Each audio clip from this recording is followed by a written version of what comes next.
रुद्राष्टकमिदं प्रोक्तं विप्रेण हर्षते ये पठन्ति नरा भक्त्यां तेषां शम्भो प्रसीदति। नमः पार्वतीपते। हर हर महादेव, हर हर महादेव।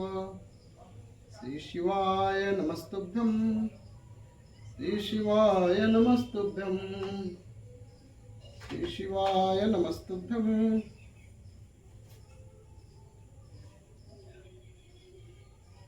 जय विष्णु। बृहस्पति देव भगवान की जय।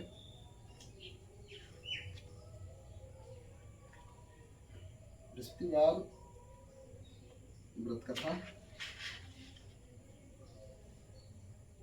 ओम नमो नारायणाय, ओम नमो भगवते वासुदेवाय, ओम श्री विष्णु वासुदेवाय धीमहि तन्नो विष्णु प्रचोदयात्। मंगलम भगवान विष्णु मंगलम गरुड़ध्वज मंगलम पुंडरीकाक्ष मंगलाय तनो हरि। नमः पार्वती पते। हर हर महादेव।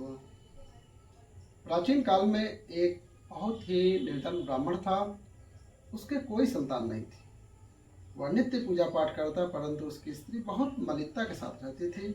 वह न स्नान करती, वह न किसी देवी देवता का पूजा करती। प्रातः काल उठते ही सर्वप्रथम भोजन करती, बाद में कोई अन्य कार्य करती। ब्राह्मण देवता बहुत दुखी रहते थे। पत्नी को बहुत समझाते, किंतु उसका कोई परिणाम न निकलता। भगवान के अनुकंपा से एक समय उस ब्राह्मण की पत्नी गर्भवती हुई और 10वें महीने एक सुंदर कन्या को जन्म दिया। निर्धन ब्राह्मण कन्या के जन्म से बहुत दुखी हुआ। धीरे धीरे ब्राह्मण की कन्या बड़ी होने लगी। बचपन से ही उस कन्या की रुचि भगवान विष्णु की पूजा में थी। वह प्रातः उठते ही स्नान आदि करके भगवान विष्णु की पूजा करने मंदिर में जाती थी। बृहस्पतिवार को व्रत करके विधिवत पूजा पाठ करती थी। पूजा पाठ के बाद वह पढ़ने के लिए पाठशाला में जाती थी। घर से चलते हुए वह मुट्ठी भर जौ साथ लेकर जाती और पाठशाला के रास्ते में थोड़े थोड़े जौ गिराती जाती थी। जब वह पाठशाला से घर लौटती तो जौ के वह दाने सोने में बदले हुए मिलते थे। लड़की सभी सोने के दाने बीन लाती थी। एक दिन जब वह सोने के दानों को साफ कर रही थी तो उसकी माँ ने कहा, बेटी, सोने के दाने साफ करने के लिए सोने का सूप भी होना चाहिए। अगले दिन बृहस्पतिवार था। उसने भगवान बृहस्पति देव की पूजा करते हुए प्रार्थना की, भगवान, यदि मैंने आपका विधिवत व्रत किया हो तो मुझे सोने का सूप दे दो। भगवान बृहस्पति देव ने उसकी मनोकामना पूरी करने का वचन दिया। पाठशाला से लौटते समय उसे रास्ते में सोने का सूप पड़ा हुआ मिला। घर लौटकर सोने का सूप अपनी माँ को दिखाकर वह सोने के दाने साफ करने लगी। उसी समय नगर का राजकुमार उसके घर के पास से गुजरा। उस सुंदर लड़की को सोने के सूप में जौ साफ करते हुए देख राजकुमार उस पर मोहित हो गया। ब्राह्मण को महल में बुलाकर राजकुमार से उसकी लड़की से विवाह की बात कही। ब्राह्मण तैयार हो गया। धूमधाम से लड़की का विवाह राजकुमार से हो गया। दुल्हन बनकर ब्राह्मण की लड़की महल में चली गई। लड़की के चले जाने से ब्राह्मण फिर निधन हो गया। उसे कई कई दिन भोजन भी नहीं मिलता था। बहुत दुखी होकर ब्राह्मण एक दिन अपनी लड़की के पास गया। अपने पिता से निर्धनता का समाचार सुनकर उसे बहुत सा धन देकर पिता को विदा किया। उस धन से ब्राह्मण के कुछ दिन तो आराम से गुजर गए, लेकिन जल्दी ही भूखे मरने की हालत हो गई। ब्राह्मण फिर लड़की से धन लेने के लिए महल पहुंचा। लड़की ने पिता की बुरी हालत देखकर कहा, पिताजी, आखिर आप कब तक मुझसे धन लेकर जीवन यापन करेंगे? आप ऐसा कोई उपाय क्यों नहीं करते जिससे आपका घर धन संपत्ति से भर जाए? ब्राह्मण ने कहा, मैंने तेरी माँ को बहुत समझा लिया है, पर उसकी समझ में कुछ नहीं आता। उसका फूहड़पन नष्ट हो तो घर की निर्धनता भी दूर हो जाए। तब कुछ सोचकर लड़की ने पिता से कहा, पिताजी, आप कुछ दिनों के लिए माँ को मेरे पास छोड़ जाओ। ब्राह्मण पत्नी को लड़की के पास महल में छोड़ आया। लड़की ने अपनी माँ से कहा, माँ, कल तुम प्रातः उठकर स्नान आदि करके भगवान बृहस्पति देव विष्णु जी की पूजा अवश्य करना। पूजा करने से तुम्हारी निर्धनता अवश्य दूर हो जाएगी। लेकिन उसकी माँ ने उसकी कोई बात नहीं मानी। तब क्रोधित होकर लड़की ने अपनी माँ को एक कक्ष में बंद कर दिया। सूर्योदय के समय माँ को उठाकर जबरदस्ती उसे स्नान कराया और फिर मंदिर में ले जाकर भगवान बृहस्पति देव की पूजा कराई।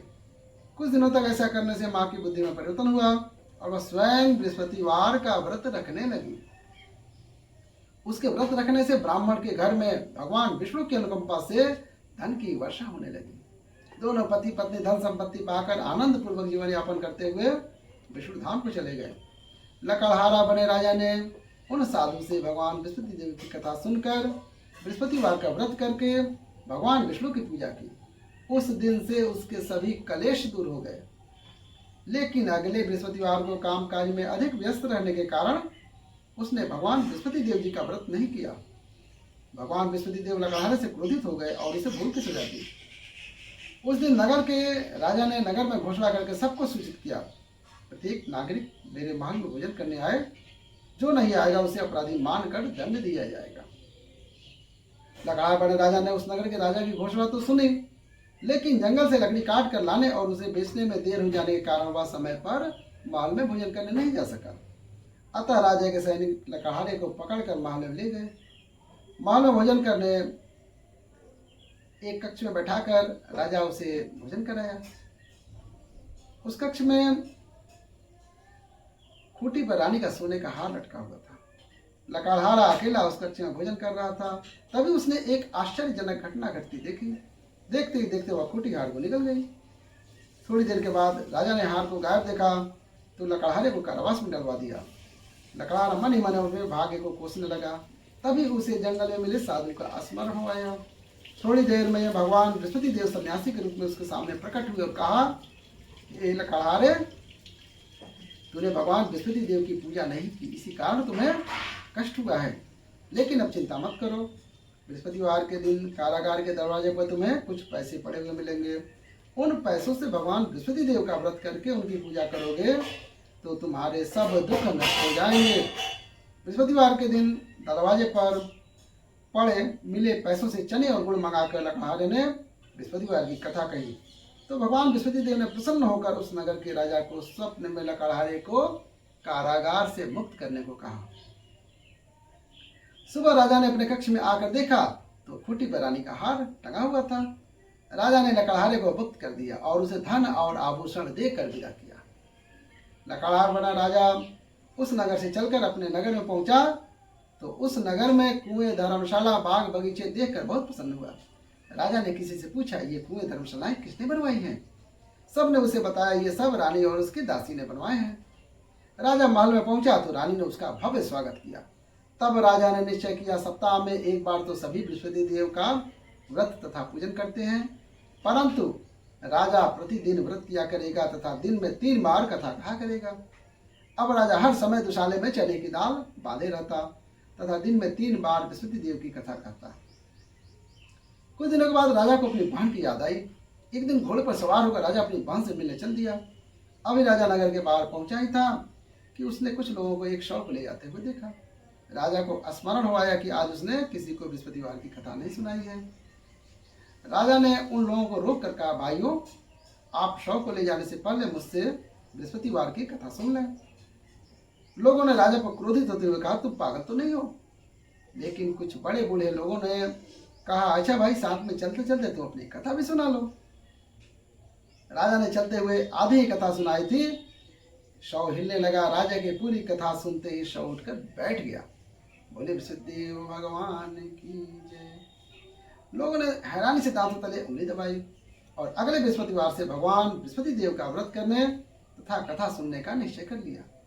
अब घोड़े पर सवार राजा चलते हुए एक किसान के पास पहुंचा। किसान अपने खेत में हल चला रहा था।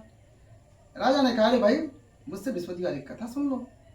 किसान झुंझला कर बोला, अरे भाई, देख नहीं रहे हो, जितनी देर तक तुम्हारी कथा सुनूंगा उतनी देर में पूरे खेत में हल चला लूंगा। राजा निराश होकर चलने लगा।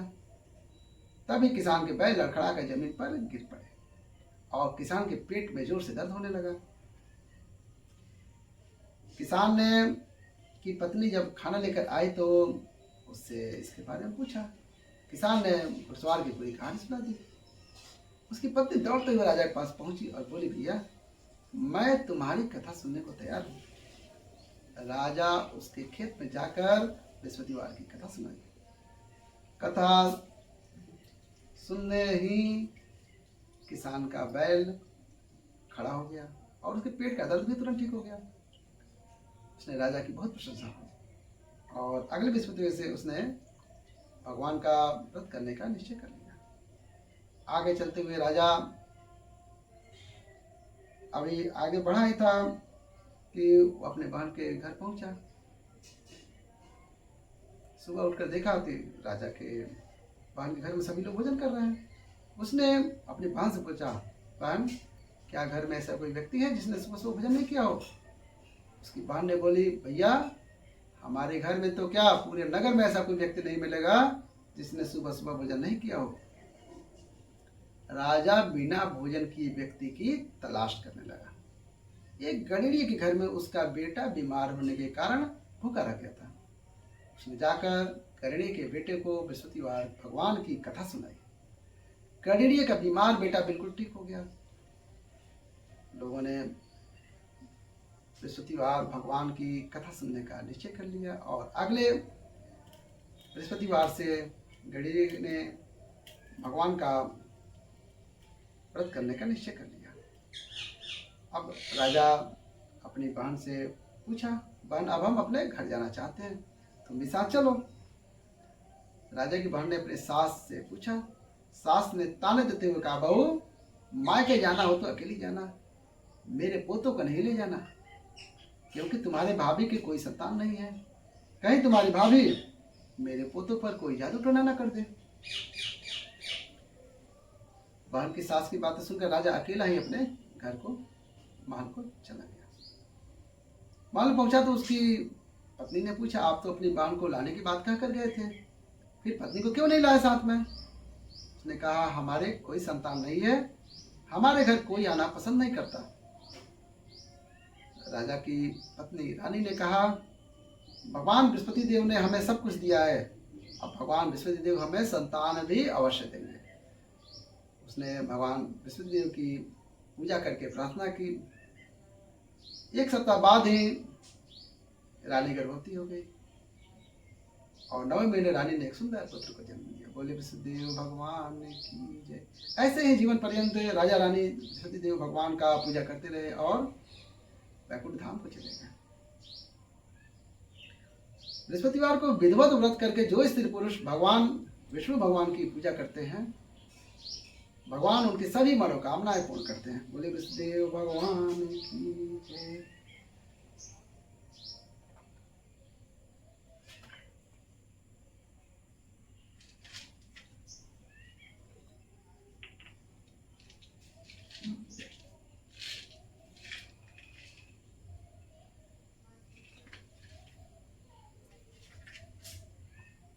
बृहस्पतिदेव भगवान की आरती।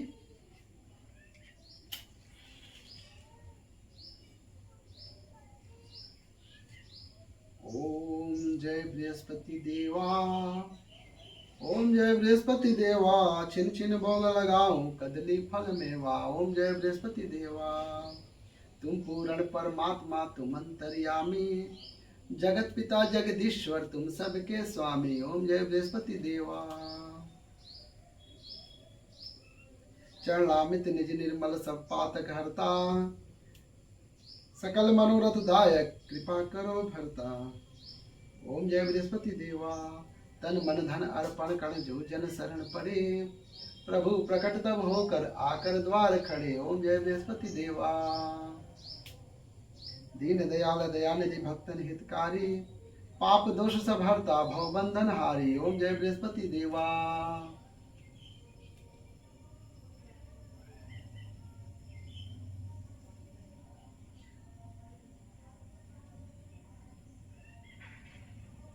सकल मनोरथ दायक सब संशय हारी, विषय विकार मिटाओ संतन सुखकारी। ओम जय बृहस्पति देवा, जो कोई आरती तेरी प्रेम सहित गावे, ज्येष्ठ आनंद आनंदन सुनिश्चय पावे। ओम जय बृहस्पति देवा।